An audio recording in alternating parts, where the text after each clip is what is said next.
Merci d'être là. Merci à toi. C'est quand même un honneur de t'avoir. J'ai lu ton livre il y a quelques années, là, le hockey, c'est dans la tête. J'avais lu ça, ça avait été vraiment, vraiment le fun. Fait que je trouvais ça intéressant de pouvoir jaser avec toi. Tu fais tu sais, beaucoup de conférences, tout ça, là, fait que je trouvais ça vraiment fantastique. C'est où tu prends ton inspiration pour toutes ces conférences-là? Parce que, écoute, je regardais sur ton site web, puis... En premier lieu, ma formation de base, moi, c'est en biomécanique pour la colonne vertébrale. OK. Et quand je suis revenu d'étudier aux États-Unis, j'étais à l'Université McGill, puis j'ai fait mes études à l'époque, ça s'appelait physiologie de l'exercice. Maintenant, c'est kinésiologie. Donc, j'ai fait mes études là-dedans, puis je me suis spécialisé pour faire les évaluations des athlètes de haut niveau. OK. Puis j'ai développé des logiciels. Puis par la suite, j'ai eu la chance de travailler avec différents athlètes qui étaient très connus. Puis j'ai eu la chance de travailler avec des ligues aussi, donc la NFL, Major League Baseball. Puis à un moment donné, à la NBA. Puis à la NBA, j'ai rencontré une femme qui s'appelait Dr. Christina Vassari. Puis elle était en charge de la psychologie du sport pour la NBA. OK. Et, moi, dans mon doctorat que j'ai fait, à l'époque, en fait, ce que je cherchais, c'est quoi qui faisait un lien entre le côté physique le côté psychologique. Parce que je trouvais que quand j'aidais des athlètes au niveau de leur santé physique, c'était assez simple. Pas toujours, mais assez simple. Dans le sens qu'on connaît la blessure, on sait à peu près les protocoles qu'il faut appliquer, puis on sait le temps de récupération habituellement que ça va prendre, puis comment le joueur va être prêt à avoir un game shape pour être capable de jouer. Mais au niveau mental, c'est complètement différent. Mm-hmm. T'as des athlètes qui sont défaits quand ils sont blessés parce qu'ils disent je reviendrai pas au jeu. Si je suis pas capable de revenir, ben y a-tu quelqu'un d'autre qui va prendre la place? Ça les rend extrêmement anxieux. Puis leur carrière en dépend. Fait que j'avais pas d'outils pour les aider au niveau psychologique. Mais moi, mon but, c'était de faire le lien entre le côté physique et le côté mental. Donc, je suis retourné à l'université à San Diego. OK. Faire une maîtrise puis un doctorat en psychologie clinique, mais spécialisée en psychologie du sport avec Dr. Christina Vassari, qui était la docteure en psychologie du sport pour la NBA. OK. Puis j'ai fait mes études sur la posture, personnalité puis des douleurs. Posture, personality and pain. OK. Donc, les tests du MBTI, là, ce qu'on appelle le Myers-Briggs, pour faire le type de personnalité.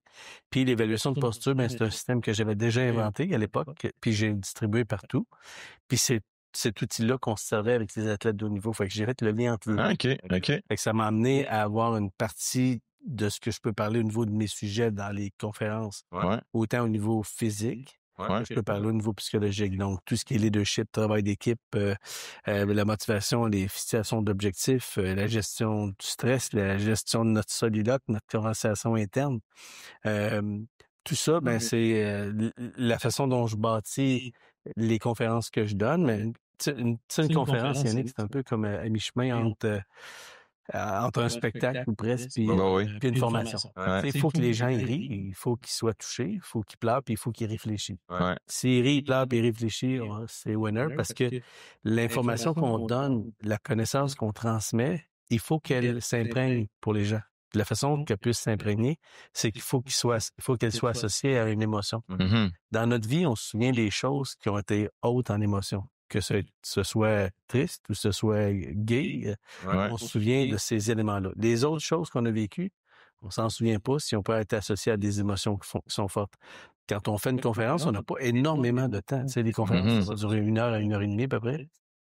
Fait qu'il faut que pendant cette heure-là, 1 heure et demie, quand les gens te font confiance, ça leur coûte énormément cher quand même aux entreprises parce que non seulement ils payent le conférencier, mais ils vont payer aussi leurs employés qui sont mobilisés pendant ce temps-là. Fait que moi, c'est toujours ça me fait toujours un plaisir de voir que les entreprises m'engagent pour faire ça, mais ça me place dans une situation que je veux vraiment qu'il y en ait pour leur argent. Mm-hmm. Que lorsque je vais avoir terminé, ils se disent « Hey, wow, on a eu cette conférence-là, ça a marqué. À cette heure, je pense plus pareil. Quand je vais au travail, je fais attention. Tu sais, de la façon dont je communique avec mes collègues de travail. » Puis là, ils vont se souvenir un peu des éléments qu'on a partagés ensemble. Mm-hmm. C'est comme ça que je suis devenu conférencier. Okay. C'est comme ça qu'il y a eu plusieurs sujets différents. Puis par la suite, j'ai été complété un certificat à l'Université d'Harvard en leadership et en management. Fait que j'intègre des notions de management, de leadership, puis aussi, j'ai ma propre entreprise. Fait que je suis un entrepreneur depuis que je suis sorti de l'université. J'ai commencé à être entrepreneur. Fait que les entrepreneurs, ce qu'ils vivent, je le vis. Puis, je suis capable aussi non seulement d'avoir le côté théorique, mais surtout le côté pratique, parce que je le vis moi aussi en tant qu'entrepreneur. Non, c'est fascinant. Je savais que tu avais les trucs de posture, mais je pensais que c'était venu après. Fait que je suis surpris d'apprendre que c'est ça que tu as fait en premier. Puis c'était quoi qui t'avait attiré à la base d'aller là-dedans? Ça, c'est drôle. C'est parce que je jouais au hockey. Là, ça me drôle. Les gens qui n'écoutent, ceux qui m'ont déjà vu en personne, j'étais à peu près à la hauteur des Jackstad. C'est pas très grand. Je mesure 5 pieds 3 à l'époque, mais à ma grandeur, une fois que j'ai eu fini, j'ai pas eu d'invitation pour jouer junior majeur. Fait que je suis parti jouer aux États-Unis au hockey. OK. Puis je me suis blessé avant de partir pour jouer NCAA, je me suis blessé à une épaule. Puis j'ai mal dans le cou, puis c'est un chiropraticien qui m'a aidé. Ouais. Je dis j'avais vu un physiothérapeute, chiro, puis j'ai dit c'est bien le fun cette profession-là que je trouvais que c'était technique, c'était en plus ça prenait de la dextérité. Puis ça m'a attiré beaucoup. Fait que j'ai voulu aller étudier dans ce domaine-là. Mais à fin de compte, en faisant mes études pour aller vers ça, j'ai fait un cours en biomécanique. Puis j'ai adoré la biomécanique parce que ça reliait plus le côté qu'on est habitué comme athlète du mouvement, autant en statique qu'en dynamique. Fait que ça me plaisait beaucoup. Puis c'était appliqué pour la colonne vertébrale. Puis ensuite, j'ai complété mes études là-bas. Puis j'ai fait mon cours comme ostéopathe. Puis après ça, en physiologie à McGill. Fait que j'ai fait comme différentes formations qui m'ont amené à avoir un lien entre le côté physique et le côté psychologique. Puis dans ma compagnie qui s'appelle Biotonix, là, on intègre aussi tout le côté neurologique parce que ma femme est neuropsychologue. OK. Moi, je suis comme un sujet pour ma femme. Ah ouais, c'est beau, ça. Je suis dyslexique, je suis dysorthographique, j'ai un problème d'accès lexical. OK. J'ai un TDAH assez solide, puis je suis anxieux. Pour ma femme, Joanne, dans Biotonix, elle est spécialiste au niveau de ce qu'on appelle du neurofeedback. OK. Donc, on va capter le côté neuroélectrique du cerveau, puis on va être en mesure d'entraîner le cerveau, comme on entraîne le côté physique de l'être humain. Mais il y a une façon bien précise de faire ça. Fait qu'on a allié ça ensemble, puis on a pris les datas qu'on a cumulées pendant plusieurs années pour mettre ça dans une application qui s'appelle BTX, qui est de l'entreprise Biotonix, qui est notre entreprise. OK, ouais, j'ai fait avec Gabriel mon test là, Biotonix, là, ma posture, puis tout ça. Puis écoute, c'était fascinant. Tu parles, Gab, il parlait entre autres là, justement les courants d'électricité qui passent dans le corps, puis tout ça. Puis on a fait différents tests pour la posture, puis tout ça. Puis une chose écoute, je pense que j'y ai fait faire 7 fois la même affaire parce que je le croyais pas. C'est des choses d'équilibre qui me faisaient faire. Puis, on parle souvent aujourd'hui des electromagnetic fields, là, que ce soit les montres, les écouteurs, toutes ces choses-là. Puis, on entend parler, puis là, tu te dis, c'est plus ou moins vrai, puis tout ça. Puis, écoute, on faisait des exercices. Puis là, à un moment donné, il me dit... parce que j'ai ma montre, puis j'ai aussi une Whoop là, là, que j'ai. Puis là, il me dit enlève donc tout ça, le voir, tu sais. Là, il m'a refait faire parce qu'il m'avait comme fait un traitement un peu, puis un test, puis tout ça. Puis là, j'enlève ça. Il dit c'est mieux. Il dit enlève ta chaîne. J'ai une chaîne dans le cou. Puis écoute, mon équilibre, j'ai senti la différence. Fait que là, non, c'est parce que c'est juste parce que là, je suis habitué. Fait que là, j'ai remis ma chaîne, j'ai remis mes affaires. Puis je me sentais, ça se peut pas. Écoute, j'y ai fait faire comme 4, 5, 6 fois. Il y a assez qu'à un moment donné, Gab, il me dit, là, Yann, il est 7h30, ça fait 12 ans que je fais ça. Si tu me crois pas, c'est correct. Mais là, on va tourner la page, là, parce que là, tu sais, comme, genre, je suis tanné, là, tu sais, comme, tu vois que ça fait une différence, mais on dirait que je voulais pas y croire, mais je sais pas si tu peux parler de ça un peu plus en détail. En posture, on a été longtemps, en fait, moi, j'ai commencé à parler de posture dans les années 80. Puis, il n'y a pas beaucoup de gens qui parlaient au niveau de la posture dans les blessures. Mais les premiers clients que je me suis occupé, c'était des athlètes de haut niveau qui étaient des patineurs de vitesse courte piste. Okay. Fait que, tu sais, dans le patinage de vitesse courte piste, là, la lame en dessous du patin est placée avec un angle. Fait qu'ils ne peuvent pas patiner vraiment de façon symétrique. Donc, c'est toujours asymétrique. Ouais. Puis, il y avait des blessures parce que, justement, il y a une surutilisation d'un côté qui ne fait pas qu'on reste symétrique. Ouais. Puis, si on ne veut pas se blesser, peu importe notre corps, il faut qu'on fasse des choses le plus symétriques possible pour qu'on développe les forces de façon égale. J'ai évalué Tiger Woods, là, il était presque parfaitement équilibré. OK. C'est surprenant pour quelqu'un qui joue au golf, qui est un sport très asymétrique. Puis il m'avait dit, tu sais, en faisant l'évaluation de posture, il m'a dit ça, "This is the best golf system I've seen in my life." Puis j'avais dit, "That's not, a golf system, it's just for posture." Puis il a dit, "Balance is everything." Puis il avait raison, balance dans ce qu'on fait pour les gens qui se blessent, c'est vraiment de reprendre cet équilibre-là, de reprendre vraiment avoir quelque chose qui est symétrique. Puis c'est comme ça que j'ai commencé à faire le programme pour mesurer les positionnements des centres de masse. Donc, ma tête, c'est un centre de masse. Mon tronc, c'est un centre de masse. Puis ça tombe à l'intérieur d'une base qu'on appelle la base de sustentation. Puis pour que je sois équilibré, ben c'est pas juste des muscles qui me tiennent là en position statique. Il y a mes yeux qui jouent un rôle dans ça qui est comme un niveau à bulle. On a tout ce qui est l'oreille interne, on a les pieds au niveau de l'information qui vient de nos pieds. Il y a une partie de notre mâchoire parce que c'est une articulation qui est mobilisée par deux. Ben c'est un segment qui est mobilisé par deux articulations. Donc ça doit rester le plus symétrique possible. Donc quand on fait de la posture, c'est pas seulement un système musculo-squelettique, mais aussi le système nerveux qui rentre en ligne de compte. Puis de ce sens-là, ben c'est ce que Gab fait aussi, c'est ce que les gens font. On vérifie un petit peu de tout pour essayer d'avoir le plus d'informations possible sur la posture statique. Mais la posture, souvent, les gens vont aller en dynamique. Ils vont dire, on va mesurer l'amplitude de mouvement, on va mesurer si la personne elle a un bon gait analysis, donc si ça a une bonne démarche. Mais ça, c'est aussi entièrement relié à la posture en statique que les gens ont. Donc, très souvent, Dr. Sarno à l'université à New York, à l'Institut de la douleur, et il fait un lien assez puissant. Lui, imagine, c'est un psychiatre qui dit que pour les gens qui ont des douleurs chroniques, ben il y a une partie de la douleur qui est musculaire, qui est vraiment physique, mais une partie aussi qui est psychologique. Parce que si vous avez eu mal longtemps, tout le monde le sait, ça atteint du côté psychologique parce que tu te demandes si vas-tu t'en sortir ou non. Puis le corps, lui, il fait pas la différence entre un stress qui est physique. Donc, quand mes muscles sont contractés parce que je suis tendu, quand les gens disent je suis mal positionné, mon ergonomie est pas terrible, ben il y a la gravité qui nous attire au sol. Donc, ma tête, c'est un poids, il y a un levier, puis ça crée une surcharge. Ça, c'est vraiment, ça se calcule, c'est des forces, c'est des moments de force, puis ça se calcule en Newton, puis ou en Newton-mètre, s'il y a un torque, s'il y a un levier qui est mis en fonction, puis ça donne une surcharge pour les muscles, mais aussi sur la compression au niveau de l'articulation qui est en jeu. Lui disait que, Dr. Sarno, dans toutes les publications qu'il a fait, que le corps humain, quand on est stressé, il va se contracter. Donc, il va avoir un syndrome de tension musculaire chronique. Puis la seule façon qui faisait en sorte qu'on pouvait l'enlever, c'est d'être plus relax, d'être plus détendu, de faire face au stress. Puis le stress, mais c'est pas quelque chose qui est négatif en tant que tel. Nous, on a toujours tendance à l'appeler comme si c'était quelque chose de négatif. Mais c'est faux. Le stress, c'est complètement neutre. Le premier qui en a parlé s'appelle Anne Sellier. Puis c'est à l'université McGill. Ben, il a fait ses études à l'université McGill.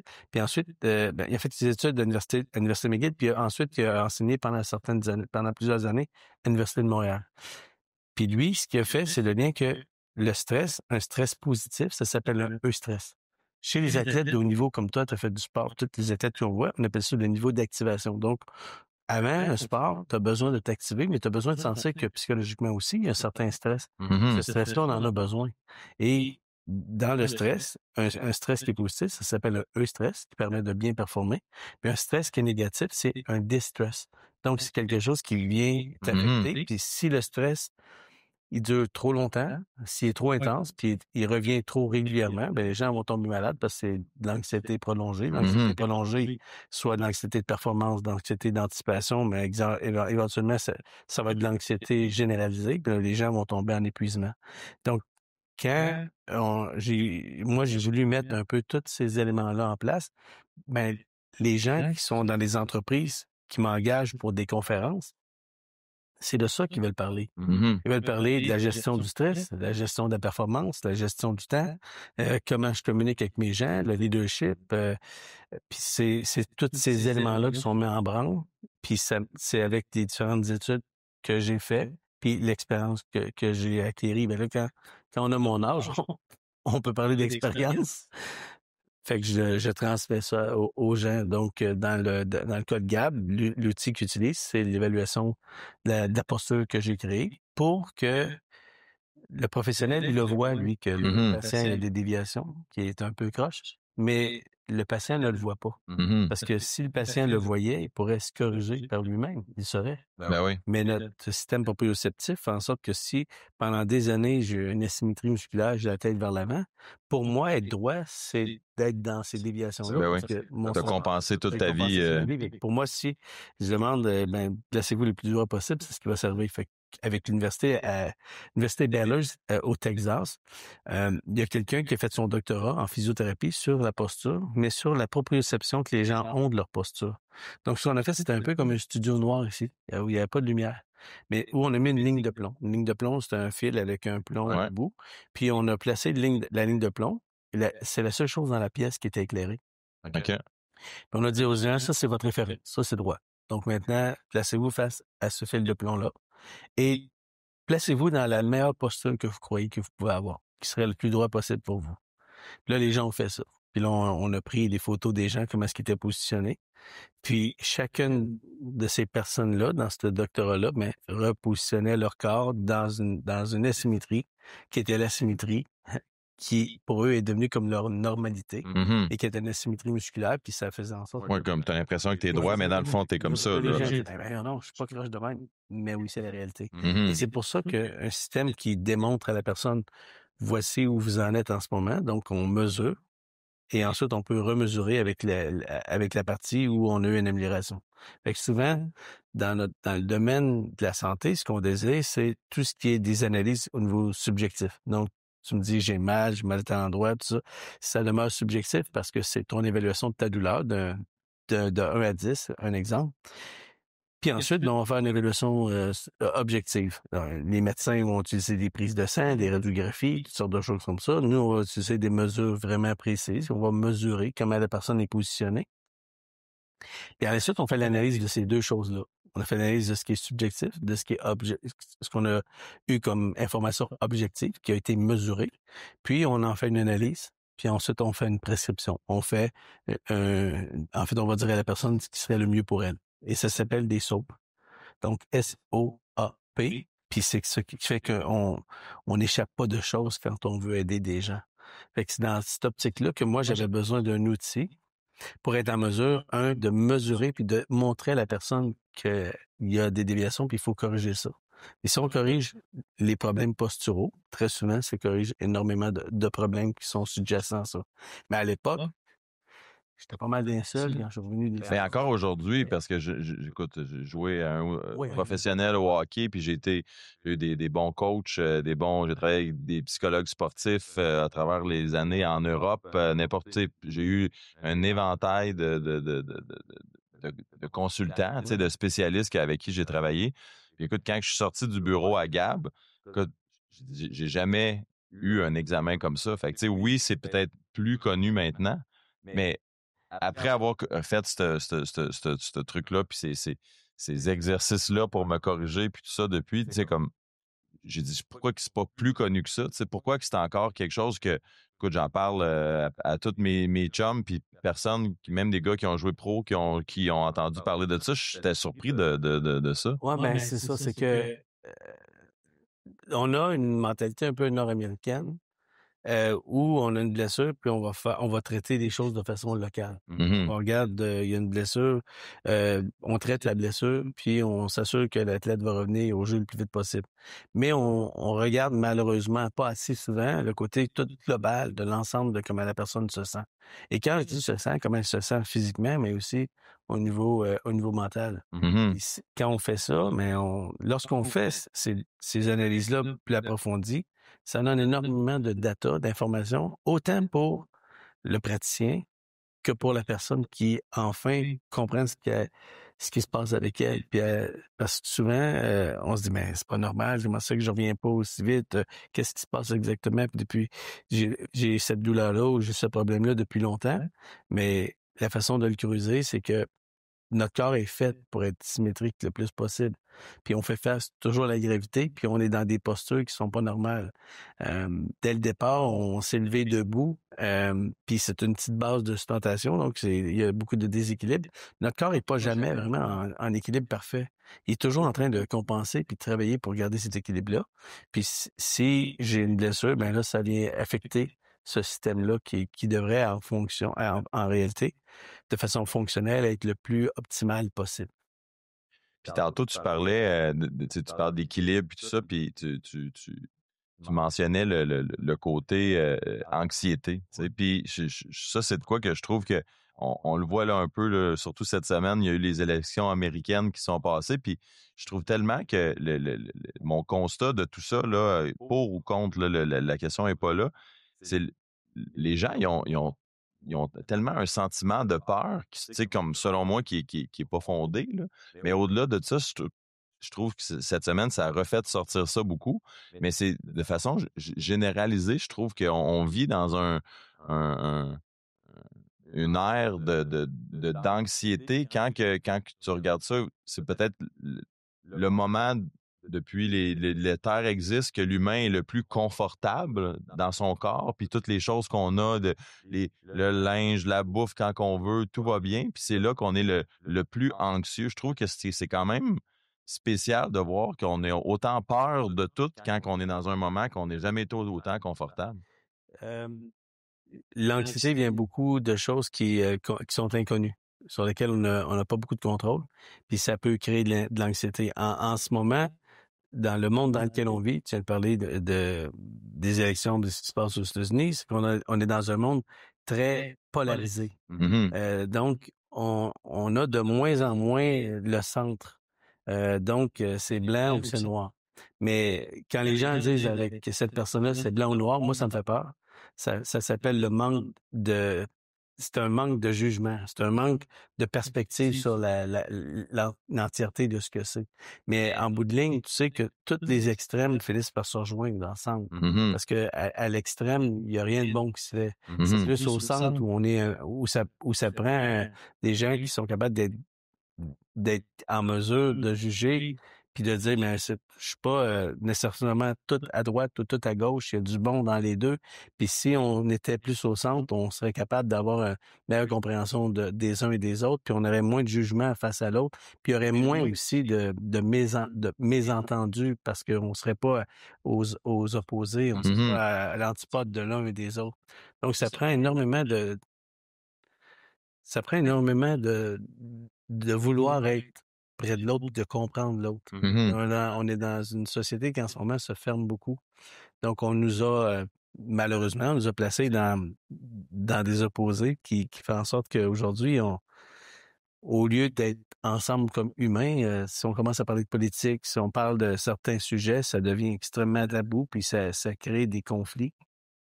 Mais souvent, les gens aussi, tu parles de conflits, je trouve que notre capacité à même pas débattre, là, juste échanger sur un point de vue qui est pas pareil. Souvent, j'ai des conversations, des fois, ben là, on parlait de politique américaine, puis « Ah non, j'aime mieux pas en parler. » Mais il va rien arriver. Comment ça, tu veux pas en parler? C'est comme si on n'est pas capable de se faire confronter. On veut vivre dans notre chambre d'écho, puis on veut rester là, puis on est confortable, puis ça demande du discernement. Puis le discernement, c'est aussitôt qu'on est positionné dans une position où on est fermé, ben on s'ouvre pas à l'autre. C'est là qu'on crée des conflits. Mais là, quand je parle de ça, je suis pas un spécialiste de la politique. Puis ça m'intéresse pas. Pas parce que ça m'intéresse pas, mais ça me fait de la peine parce que ça divise les gens. Mm-hmm. Et ça, je trouve ça dommage, mais c'est de plus en plus qu'on voit partout à travers le monde. Et tu le disais tantôt, on devrait être dans une ère où on devrait avoir du bon temps. La santé va de mieux en mieux. On en connaît de mieux en mieux sur notre état de santé. On connaît de plus en plus de choses. On a maintenant des cellulaires qui nous facilitent la vie. On a des choses qui font en sorte qu'on devrait rester en contact de plus en plus. On a dit qu'un jour, on aurait la société des loisirs parce que on aurait plus de temps libre, parce que on aurait tous ces systèmes-là qui nous aideraient à mieux performer puis à avoir du temps pour soi. Je sais pas c'est qui a dit qu'un jour, il y aurait une société des loisirs. Je sais pas. J'aimerais ça qu'ils viennent voir comment ça se passe depuis qu'on a de la technologie. C'est qu'aujourd'hui, on met l'homme au service de la technologie. Donc, si tu réponds pas à ton cellulaire dans 15 minutes, il y a quelqu'un qui va faire l'alerte Amber ou on va mettre ta photo sur le pain de lait. Ça n'a plus de sens. Ça fonctionne plus. Il y a de quoi qui fonctionne plus. Avec ces appareils-là, on est devenu le produit. Donc, aujourd'hui, on nous tient captifs à travers ces outils-là. Puis on est le produit, on va nous vendre toutes sortes de choses parce que si t'es captif, si t'es isolé, je peux facilement prendre un peu le contrôle de comment tu penses, comment tu vois les choses, puis je peux vendre pratiquement n'importe quoi à quelqu'un qui se sent isolé. Mais quand on laisse les gens avoir libre cours à leur jugement, avoir justement être capable d'avoir du discernement sur les choses, mais on leur permet de prendre des choix qui leur appartiennent, puis d'être aussi pas menacé par le choix des autres, puis par la différence des autres. C'est surtout là, le problème, c'est que j'ai écrit un livre qui s'appelle La puissance de nos différences. Et dans une équipe de hockey, tu as joué au hockey. Si tu avais tous des joueurs exactement pareils dans une équipe, ça serait totalement terrible comme l'équipe serait pas bonne. L'équipe est bonne parce que il y a des joueurs qui ont des rôles différents, puis chacun est différent. Puis c'est cette différence-là qui crée une complémentarité aux gens, puis qui fait qu'on est performant.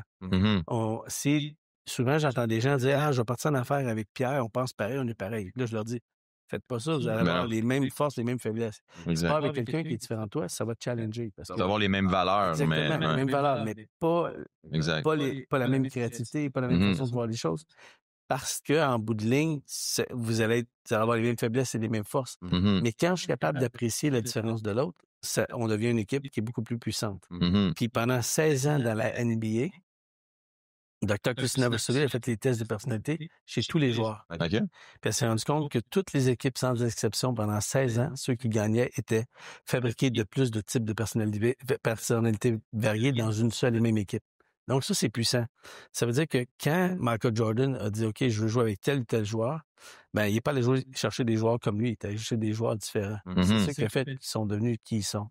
Puis dans une équipe, souvent, puis tu sais, tu as joué, c'est souvent ceux qui vont défendre d'autres joueurs, qui vont être différents, qui vont être les bouffons dans le vestiaire, qu'on a tellement besoin d'eux autres, puis que sur la glace, peut-être pas eux qui comptent le plus de points, mais ils comptent des points, puis souvent, les gens vont dire « Ah, il était très fort dans le vestiaire », puis les gens rient un peu de ça. Mais ils ne savent pas à quel point c'est ça a un impact. Hein? Mais ça me fait penser un peu quand Piquet Souban était à Montréal. Moi, quand ils l'ont échangé. Ah ouais, OK. J'étais pendant 4 ans avec eux. Ben écoute, je vais être curieux de t'entendre là-dessus, mais moi, j'ai toujours dit depuis le Day One que c'était une erreur d'échanger Piquet. Parce que, moi, tu sais, comme aime ou aime pas en tant que joueur, je pense que à Montréal, c'est pas facile de jouer à Montréal. Puis, il n'y a pas beaucoup de joueurs qui aiment cette pression-là puis cette attention-là. Tu sais, il y a beaucoup de joueurs de hockey qui aiment un peu le low profile puis ils veulent... Peut-être que tu amènes ce point-là, Yannick, parce que c'est la question qu'on m'a posée le plus souvent. Ah ouais? J'étais avec l'équipe. C'est pas facile de jouer à Montréal avec la pression. Puis moi, je peux te dire que c'est la plus belle place où jouer au monde.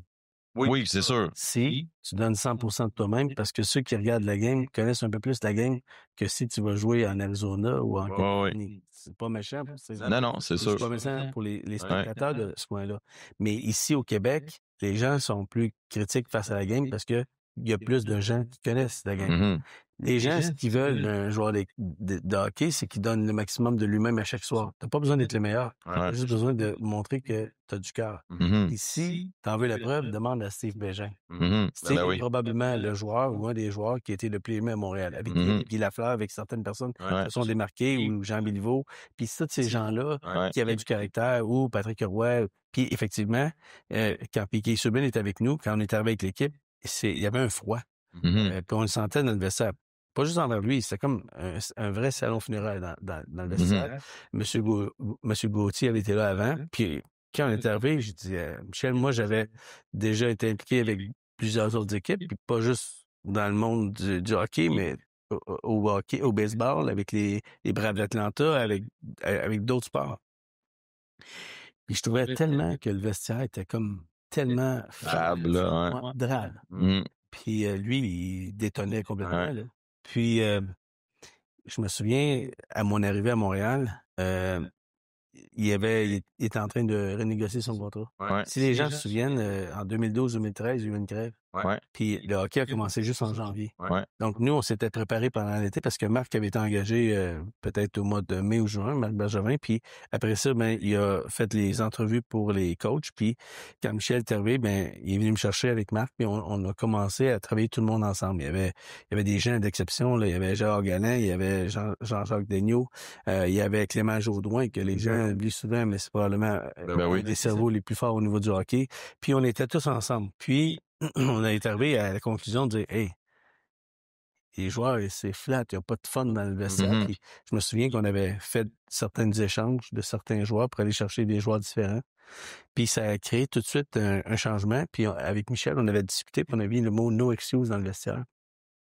Bon, on est parti de 28e position à la première position. Là. On a fait les séries. Puis les gens se souviennent, la première année, ça n'a pas été facile. La deuxième, là, c'est à ce moment-là que Carey Price avait été blessé. J'ai vraiment l'impression que ce moment-là, tu sais, il y a une fenêtre d'opportunité dans le monde du hockey, comme on appelle. Hein, puis c'est quand les joueurs arrivent à une maturité, tout en même temps, puis que tu as tous les éléments.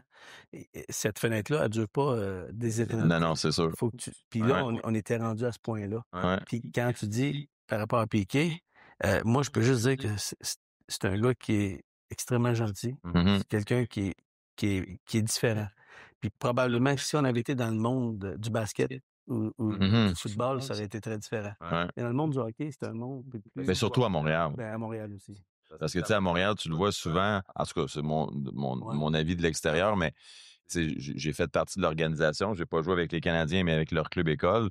Puis, tu sais, c'est toujours important, l'équipe avant tout, puis tout ça, mais au-delà de ça, si tu deviens trop gros, on dirait que ça plaît pas à l'entité du Canadien. Puis Piqué, c'était un peu ça. Tu sais, avec le temps, il aimait l'attention médiatique, il aimait l'attention de la foule. Quand que les gens, je pense qu'ils sous-estiment la part de on perd 3-2, puis Piqué va le prendre le micro dans sa face. Fait que Pacioretty, il l'avait pas, lui, le micro dans ce temps-là. Tu sais, fait que toute cette load médiatique-là qu'il était capable de prendre, moi, j'ai toujours pensé qu'il sous-estimait ça. Puis tu regardais juste des choses que moi, je remarquais. La relation de Piqué puis Carey, quand il y avait les games, ils faisaient leur affaire, puis tout ça. Bien, cette dynamique-là, moi, je pense qu'il amenait un sentiment de légèreté dans l'équipe. Quand il y a eu ça, ce mouvement-là, que les autres faisaient ça, nous, on avait dit que c'est le fun que ce soit plus que tout, juste deux gars, que ce soit tout le monde. Puis ils étaient tous d'accord avec ça. Puis c'est vrai que Piqué puis Carey Price avait une belle relation. Puis je me souviens, la première fois, à son contrat, il y avait un problème au niveau de son contrat. Bon, il est arrivé un peu en retard. Puis j'y avais dit, à mon premier meeting, je dis, Piqué, je vais t'aider à gagner le Trophée Norris. Puis il m'avait regardé drôlement parce que c'était comme, moi, je crois en toi. Et puis cette année-là, il l'a gagné. Les gens vont dire, ceux qui sont méchants, ouais, mais c'est une demi-saison, n'importe quoi. Mais pour ceux qui l'ont vu jouer près de la patinoire, tu vois, c'est un joueur qui avait énormément de puissance, avait beaucoup de talent. Mais est-ce que c'est quelqu'un qui était capable de rentrer dans un cadre de la nouvelle Ligue nationale? Je suis pas certain. Ça veut dire qu'aujourd'hui, la Ligue nationale est faite pour plus des gens introvertis qui sont très structurés, très organisés, planifiés dans leur personnalité. Parce que place à la créativité puis à laisser aller différemment, je suis pas sûr que la place énormément maintenant. La preuve, si tu regardes ce que Wayne Gretzky a dit, je suis pas sûr que les joueurs comme moi puis d'autres joueurs, on aurait été capable de jouer dans cette ligue-là. Sûrement que Wayne Gretzky serait battu. Il aurait peut-être trouvé une façon. Il trouvait, puis Guy Lafleur avait dit la même chose. Je sais pas comment ils font pour jouer dans un système aussi tight et aussi déjà préparé d'avance parce que c'était pas le hockey d'avant. Mais aujourd'hui, le hockey, c'est tout un système, c'est tout un jeu de hockey de système. Et ça fait en sorte que des joueurs comme lui, quand ils sont pas dans le système, puis s'il commet un revirement qui est le dernier en arrière, bien ça, il se fait... oui, il se fait haïr. Juste en ce moment, là, si tu regardes Lane Austin, ce qui se passe avec lui, là, on le trouve fabuleux, puis il y a des moves, c'est incroyable. Mais s'il échappe le puck 2-3 fois, il va se le faire dire. Mais là, tu sais quoi, tu veux qu'il reste en arrière. Tu sais, il y a un prix à payer pour prendre des risques. Ben oui, pour la créativité aussi. Puis je pense, des fois ça marche, des fois ça marche. Exact. Puis c'est la même chose dans les entreprises. Les entreprises qui se démarquent, c'est des entreprises qui vont prendre des risques. Ouais. Tu prends pas de risques, mais crime, t'es pas entrepreneur, t'es pas en affaires, puis mais aujourd'hui, c'est un peu ce qu'on reproche aux Canadiens, puis je pense, à mon avis, que Martin Saint-Louis est à la bonne place, puis il essaie de tirer le maximum de tous ces jeunes joueurs. Puis je pense qu'il lui donne un peu plus de latitude pour dire, mais tu sais, essaie de trouver ta chaise de toi, là, quand il dit ta chaise. Ça veut en même temps dire prendre ta place, mais aussi prendre ta place avec tes forces à toi. Ce qu'on a tendance à faire avec n'importe qui, autant dans le monde du hockey que dans le monde des affaires, c'est qu'on dit toujours aux gens, travaille sur tes faiblesses. Fait qu'on dit aux gens, ça, il faudrait t'améliorer ça, travaille ta défensive. Puis je me souviens d'une conversation que j'avais eue avec Pierre Larouche, qui a compté 50 buts avec plusieurs équipes. Puis Pierre Larouche, le coach lui avait demandé de backer et de revenir dans sa zone. Puis à un moment donné, il fait ça pendant plusieurs matchs. Puis là, le coach lui dit, écoute, Pierre, tu comptes plus autant qu'avant. Il dit, écoute, coach, je suis assez bon, mais je suis pas encore assez bon pour scorer dans ma zone. C'était un peu une blague, mais sérieux dans son sens. Il faut qu'on dise aux gens de travailler dans leurs forces, adresser les faiblesses pour qu'ils te nuisent, mais travaillez pas dans vos forces, parce que dans vos faiblesses, quand les gens travaillent juste dans leurs faiblesses, ils deviennent médiocres, ils deviennent pas outstanding. On devient outstanding dans la vie quand on travaille dans ce qu'on est excellent. Et ça existe pas quelqu'un qui est complet dans tout, ça existe pas, là. Oubliez ça. Il y a personne qui est complet, il y a personne qui est parfait. Quand tu dis à quelqu'un, il est bon dans tout, là, ou il est bon dans toutes les sphères, il y en a quelques-unes qui est plus fort que d'autres. Il y a des joueurs qui sont plus complets que d'autres, mais un joueur complet à 100%, ça existe pas. Puis c'est comme dire à quelqu'un que tu sais pas où sont ses forces. Mais on a tous, comme personnalité, comme façon de faire, comme façon d'être, nos forces et nos faiblesses. Puis dans notre société, malheureusement, on n'appuie pas sur les forces puisque les gens sont exceptionnels. On rencontre les gens à toutes les années pour leur dire, voici ce qui s'est passé cette année, voici ce que tu devrais améliorer. Au lieu de dire, OK, ça, t'as une petite faiblesse, on va t'aider, on va te placer quelqu'un pour le faire, puis t'es outstanding à aller parler au client, mais vas-y, go sur la route, parle au client. T'as pas de la paperasse, il y a quelqu'un qui va le faire. Il y a quelqu'un qui est meilleur que toi pour la paperasse, mais on n'a personne qui est aussi bon que toi pour parler au client. Exact. Mais je pense que ça, dans l'aspect autant au hockey que dans le travail, je pense qu'il y a des rôles qui sont plus glamour, qui ont l'air plus le fun. Puis souvent, les gens qui ont cette magie-là, appelons ça comme ça, ils se font tirer par ceux qui sont moins comme ça, puis eux font un peu le dirty work, mais qui oublient que d'être comme ça, c'est une force. Mais tu sais, ils ont de la misère à je sais pas si... Puis le pire, c'est que ce que les autres font dans un travail qui est plus à l'ombre est tout aussi important. Ben oui, plus. exact. C'est là-dessus que je disais tantôt, d'apprécier la différence des gens. D'apprécier notre différence, parce que c'est dans notre différence qu'on va être complémentaires. Fait que quand on célèbre dans une équipe, ben tu célèbres autant ceux qui jouent peut-être 2 minutes par match, puis ceux qui jouent 22 ou 24 minutes. Parce que tous ces joueurs-là, tu sais pas qui va être important. Puis tantôt, tu as parlé à l'époque que tu jouais, tu es de la même âge que Maxime Talbot. Puis moi, j'avais dit à Max, comment ça, Max, c'est toi qui comptes les buts les plus importants, tu sais. En finale de la Coupe Stanley, il a vu bien. Il dit, depuis que je suis petit, là, il dit, je me suis tout le temps dit, hey, là, faut qu'on score, faut que je m'en occupe. Puis c'est comme ça qu'il voyait les choses. C'est comme ça qu'il est devenu qui il est devenu. Je me souviens quand il a eu son échange, puis il s'est retrouvé à Philadelphie, il était venu chez nous, puis il m'avait dit, hey, là, ça va être stressant parce qu'il va falloir que je produise tout. J'ai dit, tu sais, ce club-là est allé chercher parce qu'ils sont tannés de t'avoir d'impact. S'il y a un club qui sont écœurés de te voir, c'est eux autres. Parce qu'ils savent ta valeur. Les autres, ils t'ont tellement joué contre eux qu'ils te veulent avec eux. Fait que tu as une valeur énorme pour eux. J'ai dit, si tu vas là, puis tu t'amuses, tu vas avoir du succès, ça va être incroyable.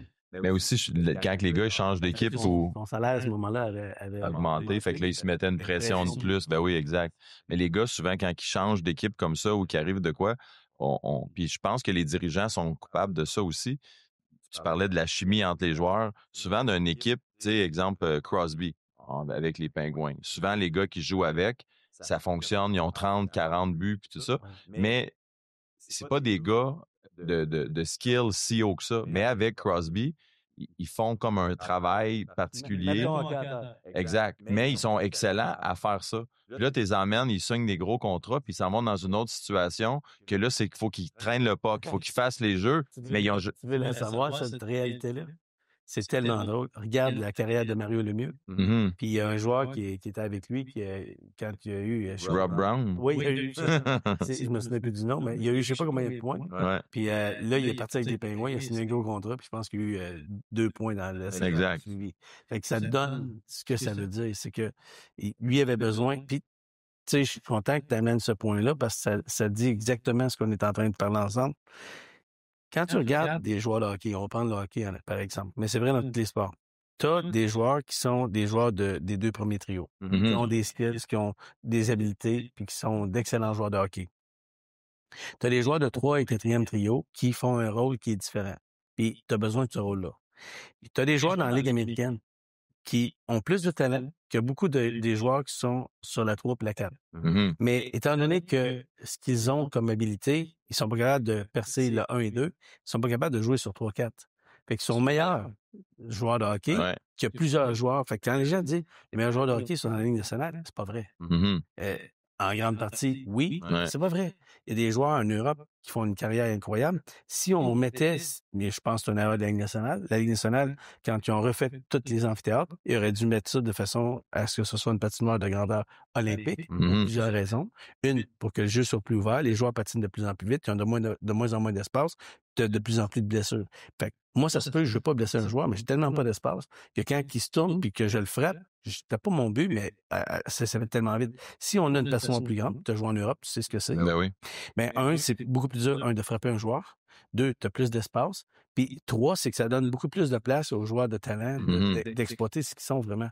Tandis qu'ici, on les place dans une petite place, puis on leur dit, time and space. Oui, c'est time and space, c'est vrai, t'as pas beaucoup de temps, t'as pas d'espace, mais ça fait en sorte que ça fait en sorte que certains joueurs seraient pas capables de jouer sur une patinoire de grandeur internationale parce qu'ils n'ont pas assez de skills. La preuve, regardez les matchs au niveau international, puis là, tout le monde dit, il y a moins de jeux, il y a moins de punitions, tout ça. C'est pas juste parce que il y a moins de jeux qui est pas légal, c'est parce que pour que tu sois capable de frapper quelqu'un, il faut que tu aies un timing. Ben oui. Et avoir le timing quand le joueur a de l'espace, c'est pas mal plus dur d'aller le frapper puis d'être au bon moment. Puis on a dit il y a beaucoup de commotion cérébrale parce que au fond on respecte pas. Tu sais, aujourd'hui, à la vitesse, les joueurs ont, quand tu patines à plusieurs kilomètres heure, puis que t'es pesant, puis les deux se frappent ensemble, il faut que tu additionnes les deux ensemble. Ben oui. Si ton Newton Force, c'est là qu'elle est. Si l'impact est grand, c'est comme avoir une voiture à 50 km heure. C'est ça, la réalité. Si les joueurs sont frappés sur le bord de la bande, il y a moins de blessures parce qu'il est appuyé sur la bande. C'est la bande qui va prendre l'énergie du mouvement. Tu sais, tu fais frapper sur le bord de la bande. Si t'es bien placé, ça fait pas mal. Mais si t'es frappé dans le centre de la glace, c'est rare. Ça perd le souffle. C'est pas facile. Parce que cette énergie-là, elle s'en va pas nulle part quand les deux joueurs. Et quand on dit mise en échec, on enseignait à nos jeunes, faut que tu sépares le joueur de la rondelle. C'est assez stupide. Mise en échec, c'est supposé d'être pour récupérer la rondelle. Donc, si tu mets le joueur en échec puis que tu es tourné de dos à lui, c'est pas vrai que tu es en train de récupérer la rondelle. C'est pas vrai que si tu le frappes avec un blindside que tu veux récupérer la rondelle. Ce que tu veux, c'est de l'envoyer dans la 10e rangée. Un peu comme Denis faisait à Denis Gauthier. Il voulait pas juste frapper le joueur, il voulait que ça soit un bleu en haut. Mais et ça, aujourd'hui, la game, elle doit être changée, elle doit être différente parce que c'est trop dangereux. La vitesse est beaucoup trop grande. Puis on veut empêcher ça. Puis on veut que nos jeunes, ils jouent dans... Tu sais, toi, tes parents d'enfants, tu veux-tu que ton jeune garçon, il s'amuse, qu'il y ait une commotion cérébrale puis qu'il y ait des problèmes? C'est pour ça que mes gars, ils jouent pas au hockey. Mais c'est vrai, mais c'est triste. C'est le plus beau sport au monde. Ben oui. Mais pour qu'il soit bien joué, il faut que certaines règles soient changées. Et une des règles, oui, on a enlevé la ligne bleue, c'est la ligne rouge, excuse, mais ça fait que oui, le jeu plus vite, mais quand tu rentres dans la zone qui est parti de loin puis qui a fait une passe de 2 zones, quand tu arrives dans le fond de la zone, les défenseurs, là, sont mieux d'avoir des autour de la tête parce que ça fait longtemps qu'ils patinent puis il s'en vient vite. Tu l'entends. C'est pas le fun, ça. Non, c'est ça, exact. Mais une des choses aussi que moi, je pense qui aiderait le match à rendre ça plus open puis plus offensif puis dans cette lignée-là, moi, je pense qu'il y a trop de joueurs dans une équipe. Le système de 4 lignes, si tu regardes au basketball, tu as 2 lignes. Si tu jouais au hockey, 3 périodes de 20 minutes à 2 lignes, à un moment donné, tu back-checkerais pas.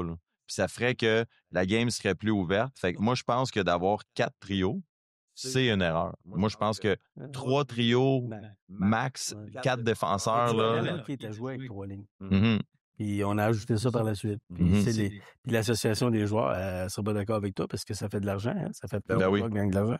Mais effectivement, si les gens se souviennent, il y a longtemps, la Ligue nationale, c'était toutes les ligues de hockey, tu avais 3 lignes. Mais là, on est rendu 4 lignes. Puis exact. ça, c'est ici. Puis s'il y a moins de lignes aussi, on parle souvent, tout le monde veut jouer. Ben, si t'as pas 4 lignes, ils vont jouer plus, puis tout ça. Fait que moi, je pense que c'est une erreur. Ben oui. Parce que tu coupes. Ouais. Non, je suis d'accord, c'est un bon point. Il y a juste trop de joueurs dans le line-up à tous les jours. Puis c'est la même chose dans le hockey mineur. C'est comme si on veut donner la chance à plein de monde de jouer dans le 2A, là, puis dans le 3A. Fait que on a plein de jeunes, mais au final, on n'aide pas personne. Puis c'est là que les chicanes se créent. Selon moi, là, écoute, c'est un bon point parce que c'est sûr que plus tu as joueurs dans une équipe, bien plus ils se séparent le temps ensemble. Fait que c'est pas bon. Exact. Puis quand des fois, on joue au hockey, puis tu joues shinny hockey 4 contre 4, puis il y a 1 ou 2 next, là. La game finit, puis c'est des 2 contre 1, puis des échappés parce que t'es fatigué, tu sais. 3 contre 3. Exact. Ça ouvre les patinoires, puis là, tu vois du jeu que tu verrais pas dans le 5 contre 5. Exact. Le 5 contre 5 est fantastique, mais c'est juste que c'est rendu trop petit. C'est ça. Exact. Fait que, puis tantôt, tu parlais aussi j'ai un flash en t'écoutant. Je sais que tu dis qu'il faut pas faire ça. J'écoutais une de tes choses que tu dis de penser à notre prochaine réponse. Mais tu parlais que tu étais un TDAH. Puis moi aussi, là, j'ai été diagnostiqué TDAH sur le tard là, à ça. Puis une des choses que je voulais te demander, tu as écrit des livres là-dessus, puis tout ça, moi, j'ai toujours dit que ça a été un cadeau pour moi, puis de voir que tu avais écrit un livre un peu qui va dans ce sens-là. Est-ce que tu trouves qu'aujourd'hui, on a trop la médication ou le diagnostic facile sur le TDAH, dans le sens, au lieu de laisser la personnalité des gens se découvrir à travers On est dans une société de performance à outrance. Tout le monde veut performer, puis tout le monde veut aller chercher le maximum de ce qu'ils sont capables de faire. Mais dans le livre que j'ai écrit avec Joanne, ma conjointe, qui est neuropsychologue, le titre s'appelle TDAH, pourquoi être ordinaire quand on peut être spécial? Ça veut dire que on est dans une société où on étiquette beaucoup les gens. Puis on s'en oppose des étiquettes. Puis en bout de ligne, on devrait pas faire ça. Je suis pas celui qui aime le plus dire je suis TDAH, j'ai ci, j'ai ça. Ça doit pas être une excuse en tant que tel. Pas plus qu'être dyslexique, dysorthographique, devrait être une excuse. On est tous différents. Puis je pense qu'il y a tout le monde boite dans la vie. On boite tous à notre propre façon. Puis certains c'est visible, d'autres c'est invisible. Mais tout le monde, on a des petits challenges. Il y a pas personne qui a pas de défi puis que c'est tout parfait. Ça existe pratiquement pas. Et c'est tant mieux que ça existe pas parce que ces défis-là, nos challenges nous permettent de se dépasser puis d'être différent, justement, d'être quelqu'un qui est capable d'aller to think out of the box puis être différent. Pour moi, être TDA, je le vois, c'est les cases qui s'ouvrent, qui des fois qui ferment pas, mais ça me permet aussi de faire plusieurs choses à la fois. Est-ce qu'ils sont tout le temps bien faites? Non. Mais est-ce que ça me permet d'être versatile puis de pas m'ennuyer? Oui. À l'époque, au Québec, en ce moment, on est l'endroit où on a le plus de diagnostics, puis on médicamente plus nos enfants que dans les autres provinces.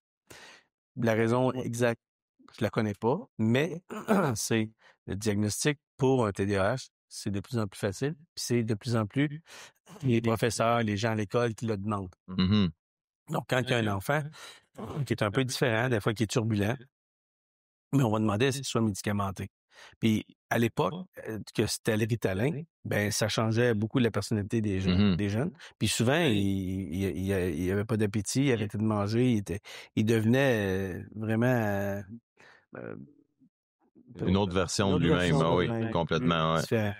Mais aujourd'hui, la médication, pour certaines personnes, elle est nécessaire puis c'est correct, mais c'est pas la seule avenue. Il y a des avenues qui sont d'entraîner le cerveau, qu'on appelle du neurofeedback, puis c'est pas assez connu. Puis aux États-Unis, le neurofeedback est beaucoup plus connu depuis très longtemps. C'est pas d'hier, ça date des années, début des années 1960, 1950. Ça fait longtemps qu'on sait qu'on peut mesurer le côté neuroélectrique du cerveau. Puis on peut entraîner le côté neuroélectrique du cerveau. Donc, on peut aider des jeunes à faire en sorte qu'ils vont apprendre puis changer un peu leur état dans lequel ils sont par un entraînement en neurofeedback. Mais c'est pas très connu. Donc, on va médicamenter. Puis malheureusement, la molécule qu'on se sert pour faire ça, ce qui est un psychostimulant, le psychostimulant, il peut fonctionner pendant un certain temps. Je suis pas le plus grand spécialiste pour parler de la médication, là, mais et à un moment donné, le médicament a moins d'effet. En fait, il fonctionne moins. Il y a moins d'effets, effectivement. Puis là, ben, les gens se retrouvent à changer de molécule, à faire un peu d'essais-erreurs. Mais tout ça, dire que il y a des fois où c'est nécessaire. Et des fois, je pense que ce serait pas nécessaire. Puis là, maintenant, malheureusement, il y a des gens qui l'utilisent, même pas parce qu'ils ont été TDAH, mais parce qu'ils veulent performer. Ben On oui. l'a vu là, dans les facultés de médecine un peu partout, pour que les gens restent éveillés, pour que les gens soient... Parce qu'on a créé une société extrêmement compétitive les uns vers les autres. On a créé une société où on a les cotes R, qui fait que si moi, je réussis bien, puis toi, tu réussis moins bien, bien, ça me donne un avantage. On va se comparer ensemble. Puis ça fait une société compétitive qui veut que si on est ensemble, ben, pour que j'ai une chance, moi, je sois tout presque que toi, que t'échoues. Oui. C'est ça, quand on a une société qui souhaite une société qui souhaite que les gens qui sont dans le même domaine échouent, on n'est pas en train de s'entraider. On est en train de compétitionner dans une compétition qui est malsaine.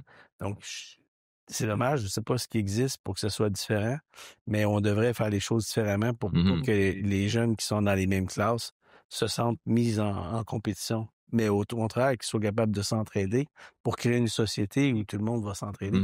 Quand on apprend sur les bancs d'école que moi, je dois avoir les notes nécessaires puis que mes notes sont comparativement au reste de la classe, ben c'est sûr que je souhaite que moi, je fasse mieux que les autres. Ça, c'est dommage parce que quand je fais ça, ben je me brime d'être une bonne personne, une personne qui est bienveillant, qui est avenant puis qui va partager mon savoir avec les autres. Donc, mais aussi, tu sais, le cerveau, il se développe tellement pendant longtemps. Je pense, pour les hommes, je pense le lobe frontal, c'est jusqu'à 25 ans. On commence à avoir une certaine partie de notre cerveau qui va décliner. Mais la bonne nouvelle, c'est qu'on peut garder aussi certaines fonctions où on peut se garder en bonne forme au niveau mental quand on reste impliqué. Puis on a vu que s'il y en a qui veulent regarder ça, là, ça s'appelle les Blue Zones, les zones bleues. On se rend compte qu'on a cru pendant longtemps que les gens qui restaient en bonne santé longtemps, c'était souvent des gens qui leur génétique, ce qu'ils mangent, tout ça, ça reste vrai. Mais on s'est rendu compte avec une étude de l'université d'Harvard, qui était une étude qui était faite sur énormément d'années. On est maintenant en train d'étudier les troisième, quatrième générations de cette première partie de recherche-là. Donc, on étudie les enfants, les petits-enfants des premiers qui ont participé comme sujet à la recherche. Puis on s'est rendu compte que ceux qui vivaient le plus vieux vivaient plus vieux parce qu'ils avaient créé des relations qui étaient significatives pour eux, qui étaient riches, puis qui ont gardé les gens plus âgés dans le monde familial. On les faisait participer. Puis on voit en Italie, on le voit au Japon, les personnes âgées, on les parque pas ailleurs, on les garde dans un milieu où ils sont participatifs. Ben oui, ils sont stimulés. Puis ils sont là, puis on les écoute, on prend conseil d'eux. Ça les valorise, puis on reste en meilleure santé quand notre cerveau continue d'évoluer, puis de penser, puis d'être créatif, puis de partager tout le savoir puis le bagage d'expérience qu'on a connu. Quand on fait ça avec nos gens plus âgés, moi, je pense qu'une société qui s'occupe bien de ses personnes âgées puis s'occupe bien de ses enfants, c'est une société en santé. Mais quand on s'occupe pas bien de nos enfants ni de nos aînés, mais c'est une société qui est en mauvaise santé. Ben oui, c'est sûr. Mais on le voit aussi, tu sais, comme juste avec un chat, là. Un vieux chat, puis t'amènes un petit bébé chat soudainement. Oh, le vieux chat, au début, il grogne un peu, mais après un bout de temps, il bouge, puis exact, il se remet dedans, il bouge, puis c'est certain que...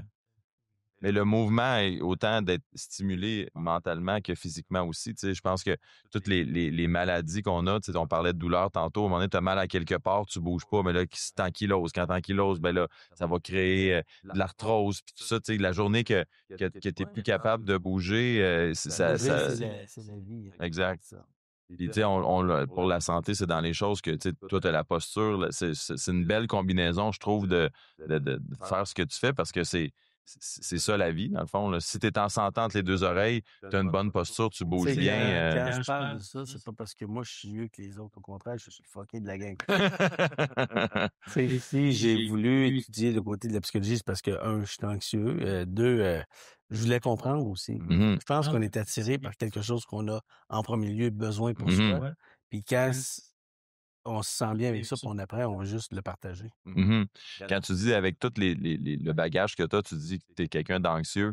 Est-ce que tu es encore quelqu'un d'anxieux malgré tout le knowledge que tu as? Puis, je pense que ça, l'anxiété, puis une partie où on a un cerveau qui est un petit peu plus déprimé, il y a une grande partie que il y a des gens qui naissent comme ils sont positifs, puis c'est facile pour eux. Il y a des gens, c'est plus difficile. Puis dans mon cas, moi, c'était ça parce que j'étais pas très bon à l'école jeune, puis j'avais beaucoup de difficultés. Puis ça a fait en sorte que ça a créé du stress en bas âge. Puis ce stress-là de performer, tout ça, il est toujours là. J'ai pas une confiance qui déborde comme un fou, là. Il fallait que je travaille fort pour dire, OK, ben là, j'ai une bonne estime de moi puis je suis capable de continuer. C'est avec énormément de travail puis avec des parents très aimants que j'ai pas été jugé différemment de mes frères puis ma sœur qui avaient beaucoup de facilité à l'école. Donc, on m'a traité pareil comme les autres, même si j'avais des difficultés scolaires. Donc, oui, ça m'a créé de l'anxiété. Puis même si je connais ce que c'est que de l'anxiété puis comment le gérer, ça fait pas moins que je suis quelqu'un d'anxieux. Donc, je dois toujours être plus prudent, puis faire attention à comment je pense, comment je me sens. Puis, j'ai besoin de ces connaissances-là pour me garder à flot puis être bien. Mais puis il y a des gens qui, pour eux, ils s'en font pas.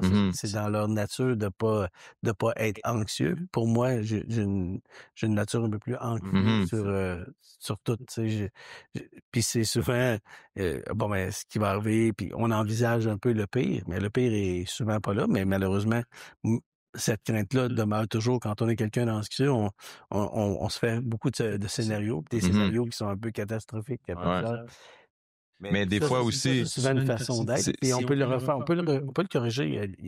Yannick, ça s'appelle le recadrage cognitif. Donc, il faut voir quelle pensée j'avais qui a amené cette émotion-là et comment je pourrais reprendre contrôle de mon émotion. Ben, c'est par le recadrage cognitif. Donc, recadrer ce que je suis en train de me dire pour être capable de reprendre le contrôle de mon cerveau en premier lieu, puis ensuite de mes émotions.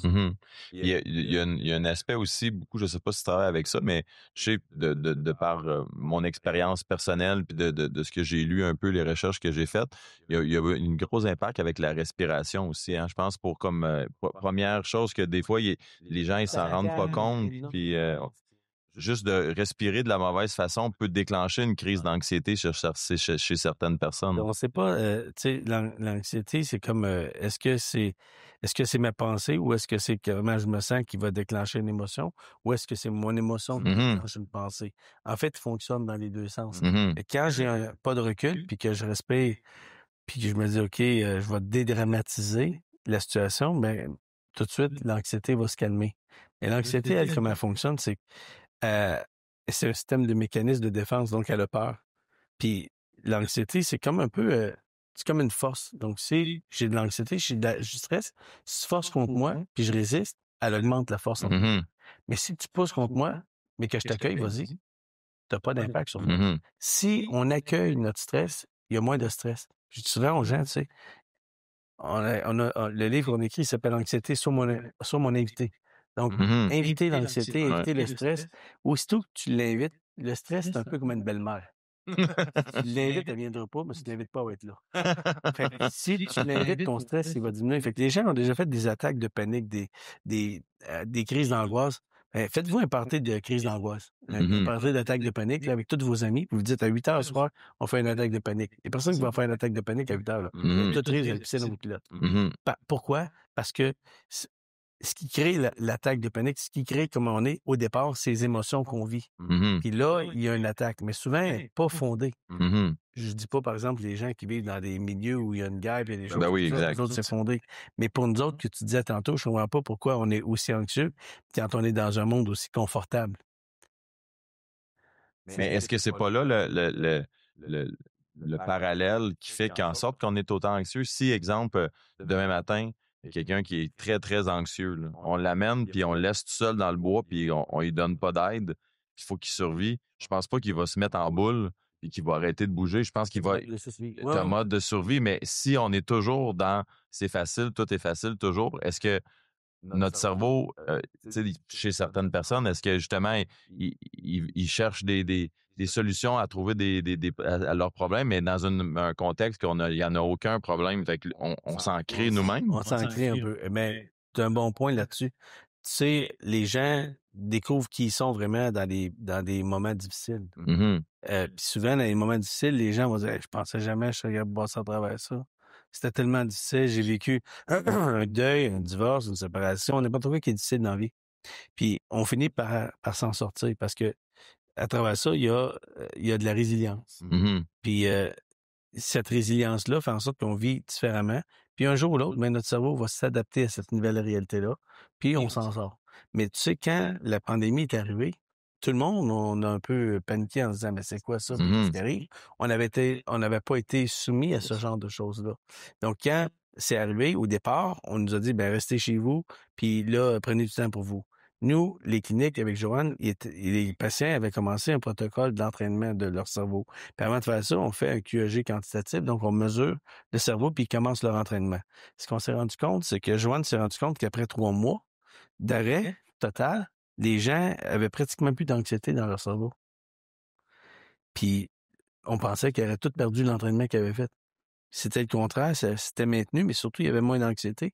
Parce que pendant les 3 premiers mois de la pandémie, on n'a pas trop paniqué au début. Ça va durer juste quelques semaines. C'est juste un bon petit break. Puis, qu'est-ce qu'on a fait? C'est qu'on s'est rassemblés ensemble, les gens proches. On a ralenti nos activités. On s'est mis à faire du pain, par manger, par engraisser. On s'est mis à boire un petit peu plus de vin. Puis, on a vu que l'anxiété des gens avait diminué. Et quand ça a duré plus longtemps, quand on a vu qu'on s'en sortait pas aussi facilement, là, l'anxiété a été pire. Parce qu'on est passé d'un mode où, on est relax, mais là, à de l'incertitude. Cette incertitude-là de voir des gens qui mouraient, des gens qui allaient pas bien, puis ceux qui l'avaient attrapé eux-mêmes, puis qui allaient pas bien, mais là, ça a créé de l'anxiété. Puis aujourd'hui, on vit. Puis c'est pas une défaite là, de dire il y a eu la COVID, mais ça a changé quand même beaucoup de choses. Puis ce qui change aussi beaucoup de choses, à mon avis, là, puis là je dis pas j'ai raison, là, mais moi je vois les choses comme on peut pas blâmer la nouvelle génération de dire mon travail est plus aussi important que ça l'était à l'époque de mes parents et mes grands-parents. Nous, si les gens ont fait un sondage en 99, puis dans ce sondage-là, on demandait aux gens est-ce que votre travail est important? 70% des gens qui ont répondu avant l'an 2000 que leur travail, oui, c'était important pour eux, c'est 70% des gens qui ont dit que c'était important. On aurait fait le même sondage en 2022. C'est 19% des gens qui ont dit que c'était important. Ah ouais. Hein? Ça veut dire que notre travail est maintenant relié à pas nécessairement ce qui est le plus important. Puis pour plusieurs raisons. Les jeunes qui voient la vie se dérouler devant eux, puis qui ont dit, il va y avoir des changements climatiques. Puis là, tu regardes, il y en a effectivement, ça fait peur. Puis là, tu dis, mais c'est quoi l'avenir qui va arriver? Fait que ça fait peur. Fait qu'on vit avec un manque d'espoir pour le futur. On sait pas ce qui va arriver. Puis deuxièmement, on leur dit en plus, tu vas travailler, mais si tu fais comme tes parents, puis que tu travailles trop d'heures, puis tu vois plus ta famille, tu vois pas ton monde, tu vas se finir par quoi? Un divorce sur 2, même plus. Fait que là, tu te dis, OK, c'est où je mets mes efforts, mes énergies? Si j'ai 25, 26, 27 ans, 30 ans, ça se peut que je mette pas mal plus sur ma vie personnelle que ma vie professionnelle. Puis je vais peut-être dire, tu sais quoi? Peut-être qu'on n'a pas besoin d'avoir 2 voitures. Peut-être qu'on n'a pas besoin d'avoir une grosse maison. Peut-être qu'on peut vivre avec moins, puis peut-être être plus heureux. Puis de se concentrer non pas sur nos désirs, qui sont souvent juste éphémères puis qui sont juste une petite décharge de dopamine, mais sur un peu plus de bonheur fondamental qui est axé sur plus de la sérotonine puis sur des besoins qu'on appelle des besoins fondamentaux ou des besoins qui sont existentiels ou ce qui est essentiel à soi. Donc, si je me pose la question, qu'est-ce qui est vraiment essentiel à moi? Tu vas voir que tu vas répondre à cette question-là, probablement avec des réponses sur moins des doigts d'une seule main. Donc, pour donner de la profondeur à notre vie, c'est pas juste ce qui est important dans la vie puis ce qui est urgent, mais surtout et avant tout ce qui est essentiel. Puis quand c'est essentiel, ça va être quoi? Ça va être ta santé, ça va être ta famille, ça va être les gens que t'aimes, ça va être de bien vivre, puis de mourir le plus vieux possible, puis to enjoy your life. C'est ça qu'on veut. On cherche pas tout le bonheur, tu sais. Il y a même une chanson là-dessus qui dit « Il est où? » Oui, c'est ça. Là, tout le monde l'a dans la tête en ce moment. Je suis désolé de vous avoir mis ça dans la tête. Le bonheur, il est dehors. en train d'aider des gens. Les gens les plus heureux de notre société, c'est en train d'aider d'autres personnes.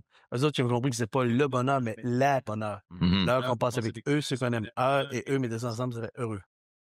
Les gens heureux, peut-être être malades, c'est pas la maladie, mais le maladie. Pas avec des mots numériques, mais avec des mots TS. Et quand je dis ça aux gens en conférence, je leur dis, je sais, là, vous dites, waouh, Sylvain n'est pas juste un sexe symbole. Je sais, je suis intelligent aussi. C'est là que les gens rient. Je sais pas s'ils rient parce que j'ai dit intelligent ou sexe symbole. Il y a quelqu'un, l'autre jour, qui me dit, Sylvain est pour les deux. OK. Fait que je suis ni un sexe symbole, ni intelligent. OK. T'as juste beaucoup d'études. Non, j'ai juste beaucoup de fun. Ouais, c'est ça. J'ai beaucoup de plaisir à faire ce que je fais et à le partager aux gens. Puis, je pense, quand je partage ça, je suis loin de penser que j'ai la vérité. Je veux juste qu'on partage sur des faits, comme on disait tantôt, puis de débattre, puis de dire, oui, qu'on se challenge ensemble de façon respectueuse, puis qu'on apprenne, puis qu'après, on prenne une bonne bière ensemble. Ben oui. En toute amitié.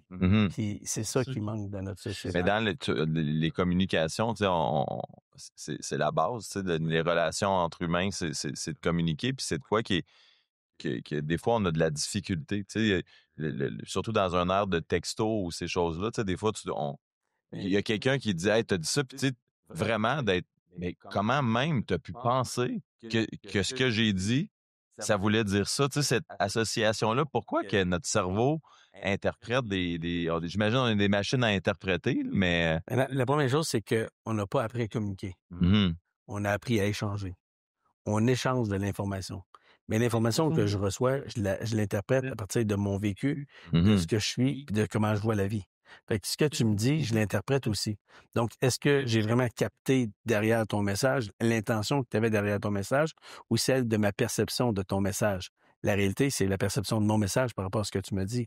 Fait que si on apprenait au lieu de répondre aux gens, si on apprenait à communiquer, ce qui veut dire mettre en commun, dans un livre que j'ai écrit avec Léon Maurice Lavoie, mon meilleur chum, il est anthropologue de formation, puis toutes les deux, on est amis avec Jacques Salomé qui a écrit plusieurs livres, puis on écrit un livre qui s'appelle On s'entend. Et dans ce livre-là, on s'entend, on enseigne aux gens de pas juste échanger de l'information, mais de mettre en commun. Ça veut dire que quand on échange de l'information, les gens écoutent dans le but de répondre à la personne. Donc, ils écoutent, puis pendant que la personne parle, ce qu'on a tendance à faire, c'est de dire « Ah, ben je vais répondre ça, je vais répondre ça ». Fait que là, on n'est plus en train d'écouter, on est en train de réfléchir à notre réponse. Mais si on écoute des gens, si surtout on les entend en premier lieu, on les entend, on les écoute attentivement, ensuite on les questionne pour être certain que j'ai bien compris. On contre-vérifie si j'ai bien compris ce que tu me dis par une validation, puis ensuite je réponds. On aurait moins de malentendus. Ces petites choses-là faciles à faire fait en sorte que si on faisait juste ça dans notre communication avec les gens avec qui on est, il y aurait moins de malentendus, puis les gens se sentiraient plus écoutés, parce que les besoins fondamentaux, c'est d'être écoutés. On a besoin de se dire, on a besoin de s'exprimer. On a besoin de sentir qu'on est important pour les gens. On a besoin de sentir qu'on a notre place, puis que on a un rêve. Quand les gens perdent le rêve, ils perdent l'espoir. Quand ils perdent l'espoir, c'est la mort. C'est la mort parce que c'est le vide le lendemain. Donc, ça tombe dans un problème qu'on appelle la dépression. Puis la dépression, c'est probablement la maladie la plus souffrante qui existe. En fait, c'est une des seules maladies pour lesquelles certaines personnes vont aller jusqu'à s'enlever la vie pour non pas arrêter de vivre, mais arrêter de souffrir. Donc, quand on garde espoir, ça nourrit le lendemain, ça nourrit de garder d'être heureux. Donc, c'est la partie la plus grande de dire que j'ai des rêves, que j'ai un lendemain, qu'il y a de l'espoir, que tout va être mieux. Puis c'est correct. C'est pas d'être de rêver en couleur. C'est d'avoir des objectifs, des buts, d'avoir de fun, de rire, puis de s'entraider. Mais c'est le processus. C'est l'accomplissement de la pyramide de Maslow. Donc, cet accomplissement-là, on en a tous besoin. Souvent, on oublie, je dis souvent à la blague, quand on parle de processus, d'objectifs, si aujourd'hui, je te donne la Coupe Stanley, je te dis, tiens, t'as gagné. T'as pas particulièrement de plaisir, là. Ben oui, t'as gagné, félicitations, t'es-tu content?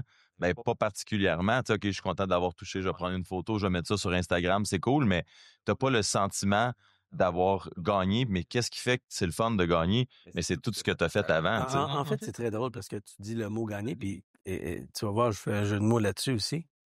Tout le monde dit on gagne notre vie. Puis je dis aux gens, on gagne pas notre vie, là. Il y a personne qui gagne sa vie. on mérite notre vie. Gagner, ça veut dire qu'on a été tiré dans un chapeau. Il y a personne qui a été tiré dans un chapeau. Donc, lorsqu'on gagne la Coupe Stanley, on devrait dire on a mérité la Coupe Stanley. On l'a pas gagné. On l'a gagné, oui, parce qu'on a compétitionné avec un autre. Mais la réalité, c'est que c'est le mérite qui se célèbre. On célèbre le mérite qu'on a eu de travailler fort, puis c'est pas de la chance. Donc, quand tu dis à quelqu'un, « Hey, toi, t'es chanceux, t'as une belle job », vous devriez dire aux gens, « Va te promener puis mange de la chenoute. » C'est pas de la chance, c'est des efforts que tu fais. Ça arrivera pas facilement. Et là, c'est là que notre société a tendance à penser qu'il y a une pensée magique et qu'on va réussir. Puis quand j'entends des gens dire « Ah, c'est facile, faites de l'argent, faites ci, faites ça », puis ils donnent des rêves qui sont des faux rêves, puis qui font en sorte qu'on place les gens sur une mauvaise piste, mais il y a un livre qui est écrit « Le secret » là-dedans. Puis ils en ont vendu en tabarouette ici au Québec. C'est mon éditeur qui fait ça, qui s'appelle Un monde différent. Puis je salue Michel Ferron en passant, puis sa conjointe Manon. Mais quand on dit aux gens que ça va être facile, c'est pas la réalité. Si tu veux réussir dans la vie, tu travailles, puis tu mets l'énergie, ça n'arrivera pas facilement. Mais c'est pas un sacrifice. Un sacrifice, c'est quelque chose que je sacrifie, ça le dit, je mets de côté pour faire ça. Mais quand tu aimes ce que tu fais, c'est pas un sacrifice.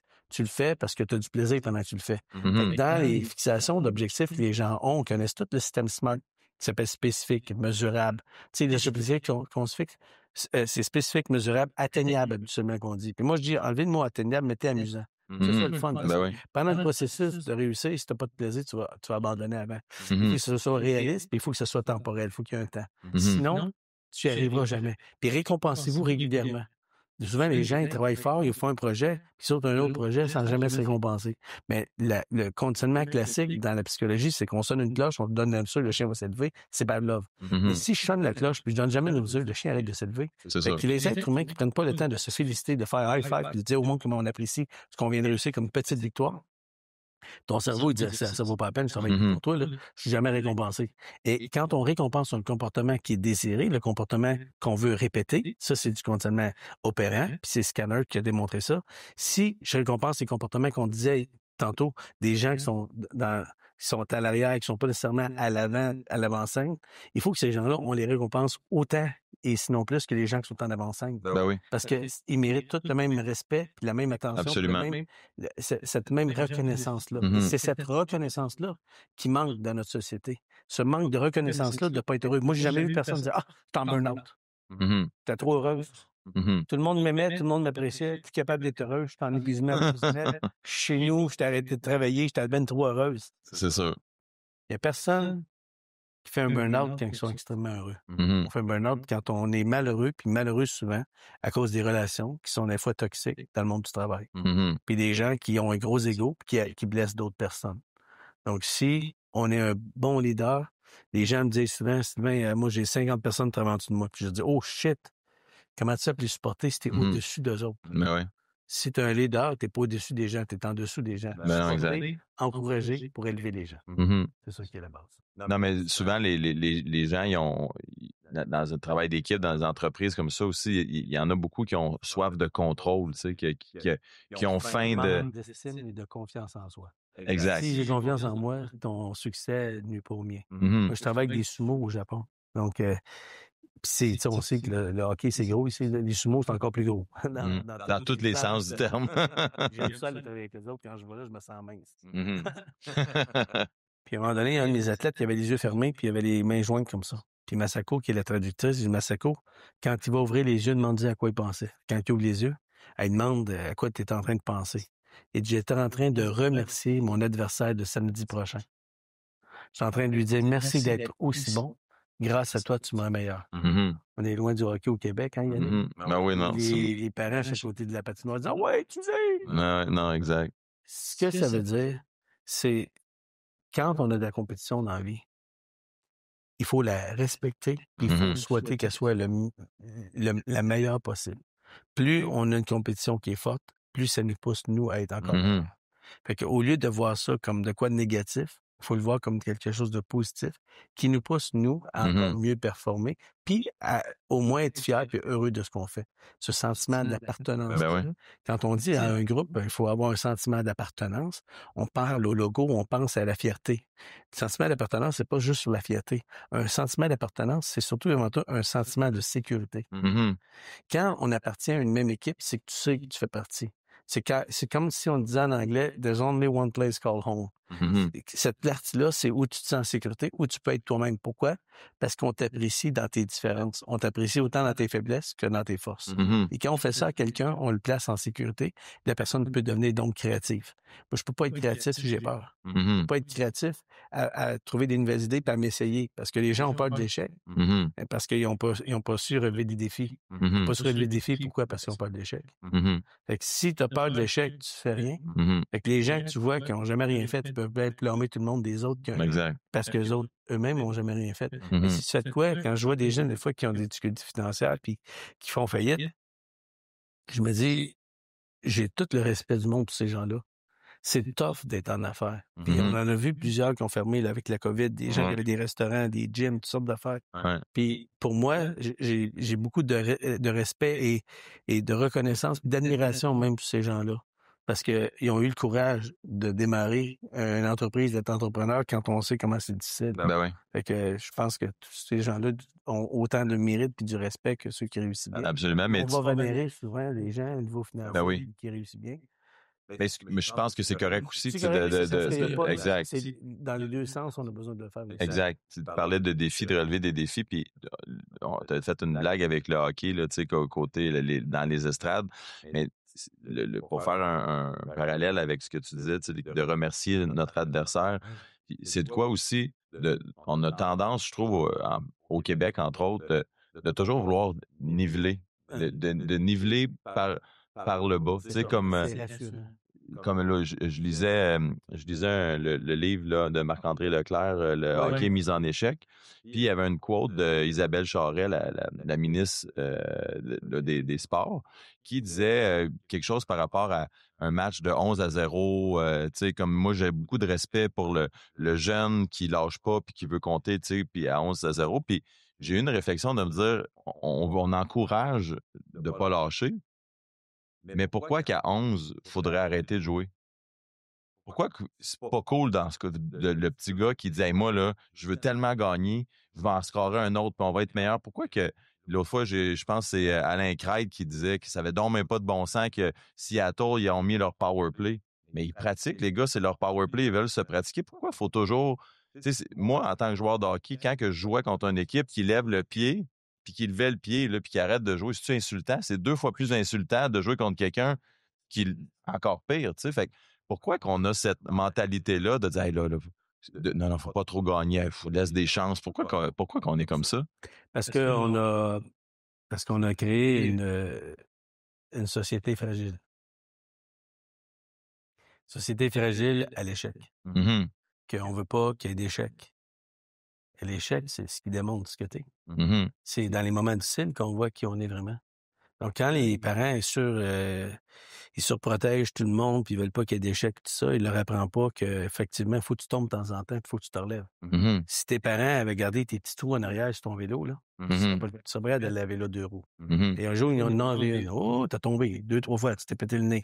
Puis là, t'as continué, puis à un moment donné, t'as appris à la vélo à 2 roues. Mais si on ne permet pas qu'il y ait des échecs, on peut pas permettre qu'il y ait de l'évolution. On est dans une société où on va niveler vers le bas parce qu'on voudrait que tout le monde soit heureux. Fait qu'on donne des médailles à tout le monde. Le but, c'est pas de récompenser juste ceux qui ont eu des efforts, mais de récompenser ceux qui ont fait l'effort, ceux qui n'ont pas juste réussi, mais de récompenser l'effort en tant que tel. Mais pas en donnant la même chose à tout le monde, pas en nivelant vers le bas. Effectivement, là-dessus, j'ai un peu de difficulté parce qu'on a une société où on dit oui, pas mal. Les parents, en ce moment, ont peur de dire non. OK. On y reste combien de temps? Le temps que tu veux. OK. OK. Il est 4 heures. OK, on est correct. Je vais partir bientôt, par exemple. Je vais arriver en retard pour le président d'honneur, ça serait pas bien. C'est moins bon. Je vais t'expliquer de quoi que je trouve important.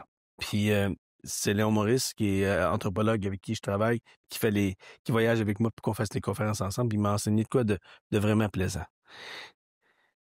L'être humain, on a survécu autant parce qu'on a vécu en tribu. C'est pour ça qu'on est encore là. On s'est entraidés. À l'époque, on vivait en tribu, puis on s'entraidait dans un village. Puis on disait même, à l'époque, ça prend un village pour élever un enfant. Ouais. C'est un peu vrai. Mais tu sais, on est une époque où, si on était dans un quartier, on se connaissait un peu autour, puis on se parlait dans le voisinage. Là, c'est de moins en moins réel. Les gens ne savent même pas qui vit à côté, puis ça les intéresse plus ou moins. On est capable de communiquer avec quelqu'un qui est au Japon, mais pas celui qui est sur le perron d'à côté. Fait qu'on est devenu plus individualiste. Et ça crée quoi?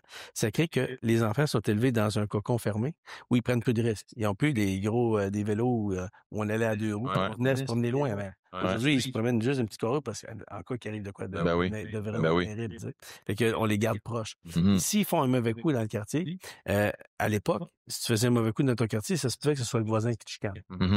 Tu rentrais chez toi le soir, tes parents te chicanaient par ça. Puis le lendemain, tes parents allaient voir le voisin puis ils disaient « Merci d'avoir repris mon fils ou ma fille. C'est vrai? Aujourd'hui, je chicane pas l'enfant d'un voisin, tu vas recevoir une mise en demeure. Ça, c'est si tu connais le voisin. Donc, on est dans une société où c'est chacun pour soi. Où la gentillesse est vue maintenant comme une faiblesse. Si je te salue puis je te dis bonjour puis je suis gentil avec toi, puis je te dis, hey, c'est le fun, ce que tu fais, Yannick, bravo, tout ça, ou je dis un compliment un peu étranger, tout le monde nous regarde drôlement.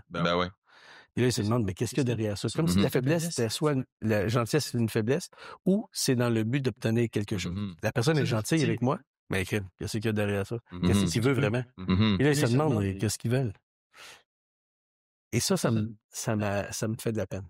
Ça me fait de la peine que dans une société où on est aseptisé aux compliments, où on a peur de dire des compliments à des gens, de peur de se faire juger. Mais si on changeait ça complètement, si à chaque matin, chaque personne qui rentre dans leur lieu de travail se disait comment moi je peux être le meilleur collègue de travail pour tous mes collègues de travail. Quand Ovechkin a gagné la Coupe Stanley, Lars-Eller était avec le Canadien, moi je travaillais avec le Canadien. Ils se sont retrouvés à Washington. Puis là, il me dit, tu vas continuer à m'aider? Je dis, ben oui. J'ai continué à aider Lars. Puis à un moment donné, je me souviens, il m'appelle, puis il y avait du bruit autour de lui. Puis il était proche du vestiaire. Fait que le gars, il dit, j'entends la voix d'Ovechkin, puis il dit, à qui tu parles? Il disait, talking to the doc in Montreal, puis il m'aide. Fait qu'il dit, give me your phone. Je prends le téléphone en joke. Thank you for helping Lars. C'est que moi, je dis, toi, c'est ce que tu veux. I'd like to win the Stanley Cup.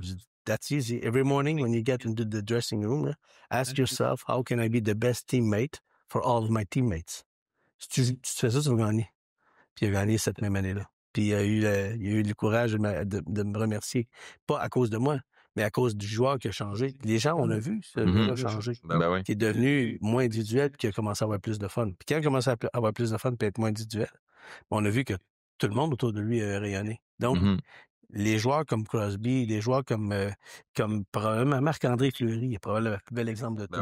Il sourit tout le temps, il a un grand sourire, tout le monde l'aime. Quand il va se retirer, ça va être un des joueurs qui va avoir le plus été aimé dans toute la ligne nationale. C'est celui qui a fait le plus de jokes. C'est celui qui a été le plus drôle, qui a été le fun avec tout le monde. Parce qu'il vient avec des bonnes valeurs. Avec des parents, André, puis sa mère, c'est du bon monde. Ils ont élevé un petit gars avec des non puis des oui. Fait que ça s'appelle quoi? Père-mère. Ton rôle de père et mère, c'est de mettre des limites, c'est de dire non. Mais tu as un rôle aussi de papa et maman. C'est d'aimer de façon inconditionnelle. Mais quand les gens font juste le rôle de papa et maman puis qu'ils disent oui à tout, ils condamnent leurs enfants à ce qu'un jour, leur vie va être dirigée par quelqu'un d'autre. Si tu veux que ton enfant soit capable de prendre les rênes de lui-même, de sa vie, ton rôle à toi, c'est de dire de temps en temps des noms, puis de leur apprendre à avoir quoi? De la discipline, l'autodiscipline, d'avoir du respect, d'avoir de persévérance, puis d'avoir la reconnaissance envers les gens qui les aident. Quand t'aides tes enfants à avoir tout ça, tu leur mets du bagage pour qu'ils puissent réussir leur vie de façon indépendante de toi. Donc, on commence notre naissance, on est dépendant des parents. S'ils nous nuisent pas, on meurt, c'est vrai? Tu deviens adolescent, tu deviens dépendant. Tu penses que tes parents sont arriérés, puis puis un jour, tu as des enfants, puis tu appelles ta mère ou ton père, tu dis, hey, père, comment on fait ça? Tu deviens codépendant ou interdépendant, puis un jour, tes parents sont plus vieux, puis c'est eux qui ont besoin de ton aide pour les emmener jusqu'à la prochaine étape de leur vie, qui est de quitter cette vie-là pour une autre vie, probablement. Mais c'est eux qui deviennent dépendants de toi. Fait que c'est un beau rôle. On part dans la dépendance, hein, on est dépendant de nos parents, on devient indépendant parce qu'on pense qu'on sait tout, on devient codépendant, puis un jour, c'est l'inverse. C'est nous qui devenons la personne qui va aider nos parents à devenir dépendants de nous et à les aider. Fait que ça crée ça crée ce recul-là de dire, OK, la vie est courte, mais la vie est belle parce qu'elle est courte. La vie est belle parce qu'elle est fragile. Mhm. Puis la vie est belle parce qu'on doit cesser de tout le temps avoir... On a peur de dire qu'on s'aime. Ben oui. Tu sais, dire après le temps, hey, je t'apprécie, je t'aime. Mais de dire les choses comme elles sont, tu sais, parce que tu parles du cycle aussi. Est-ce que tu trouves que, j'avais entendu, je me souviens pas c'était de qui, mais par rapport à la mort, on n'en parlait pas assez. Que c'était comme un peu, hey, je voudrais pas traumatiser mon enfant, je voudrais pas, mais que les fins, on a de la misère avec les fins. Mais c'est normal. Tout ce qui est permanent. On a peur de l'impermanence et de la permanence. On a peur que ce soit, oh, là, ça va-tu durer? Si ça ne dure pas, comment est-ce que je vais faire sans l'avoir? Et si, au contraire, c'est quelque chose de négatif, et si ça devait durer pour toujours, il y a un sentiment où on a un manque, il y a une perte de contrôle sur ce qui va disparaître, ce qui n'est plus, ou ce qui va être pour toujours. Donc, si je te dis tu as un handicap va être pour toujours, le mot pour toujours est extrêmement épeurant. Ou si je te dis c'est à plus jamais, ça sera plus jamais là, c'est extrêmement épeurant. Et ces deux points-là existent que dans le futur ou dans le passé. Mais dans le moment présent, ici maintenant, c'est là que ton futur s'établit, c'est là que ton passé va aussi s'établir. Parce que ton passé est fait de tes moments présents qui vont devenir un jour du passé. Puis ton futur, il est fait des moments présents que tu prépares aujourd'hui qui va déterminer ton futur de demain. Donc, c'est extrêmement important de gérer trois choses. Le temps qui passe, l'environnement dans lequel tu es, qui sont autour de toi. Il y en a qui vont venir dans ta vie pour prendre partir, il y en a d'autres qui vont venir pour prendre des données, puis il y en a d'autres qui vont venir juste pour donner, de façon inconditionnelle, puis ils vont t'aimer de façon inconditionnelle. C'est ceux-là qu'on veut avoir proche. Puis toute ta vie, ben, tu vas avoir à gérer toi-même. Tu vas être pris avec toi-même. Donc, toute ta vie, si tu ne deviens pas ton meilleur ami, ta vie elle va être longue. Et très souvent, les gens ne sont pas souvent leur meilleur ami. Non, c'est sûr. Écoute, sur ça, c'est le fun. On a jasé un méchant bout. Ouais, merci. Écoute, on aurait pu jaser. À gauche, à droite, c'est ça. Je sais pas comment les gens vont comprendre ce podcast-là. Ben, c'est ça, la nuance, c'est ça. On est obligé de le réécouter souvent. Exact. En boucle, exact. Pas la rue, on est obligé de reculer. C'est ça. Les deux chauves ensemble, deux TDAH, ça marche pas, ça part partout. Puis, exact. Ben, merci beaucoup. Ça fait plaisir, merci.